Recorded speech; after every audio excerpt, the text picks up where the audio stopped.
અમરેલીમાં તંત્રએ બુદ્ધિનું દેવાળું ફૂંક્યું. સાવરકુંડલાથી ખાંભા તરફના રોડના ખાડા પૂર્યા, પણ એક જ તરફના ખાડા પૂર્યા. 5 કિલોમીટરનો રસ્તો કાપવા માટે 30 મિનિટનો સમય લાગે છે. એક તરફના ખાડા પૂરી, એક તરફના ખાડા બાકી રાખવામાં આવ્યા. હવે આ ખાડા કોના માટે બાકી રાખ્યા એ સવાલ થઈ રહ્યો છે. લોકોએ નવો રસ્તો બનાવવા માંગ કરી છે.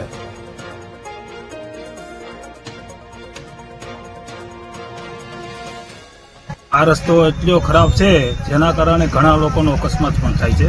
વરસાદ ખૂબ આવે ત્યારે ખાડા ભરેલા હોય, પાણીના દેખાતા નથી અને રસ્તો ખૂબ ખરાબ છે. એના માટે કંઈક કરવું જોઈએ. જ્યારે ઠીંગડા પૂરે છે ત્યારે એક સાઈડના ઠીંગડા પૂરાય છે, એક સાઈડ નથી પૂરાય.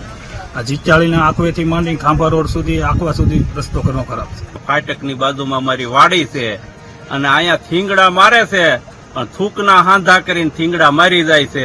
એક સાઈડ મારે ને એક સાઈડ એમને ખુલ્લું હોય, કેવાય થીંગડા મારી જાય એ રીતે કામ કરે છે આ રોડ રસ્તા વાળા. શું કહેશો? અમારા રોડ ની હાલત તો જો 5 ફૂટ કેવી છે, 5 કિલોમીટરની. રોડે નીકળવી ખાડા બહુ છે, થીંગડા મારેલા છે. માલ લઈ જવા લાવવામાં મુશ્કેલી થાય ખેડૂતોને.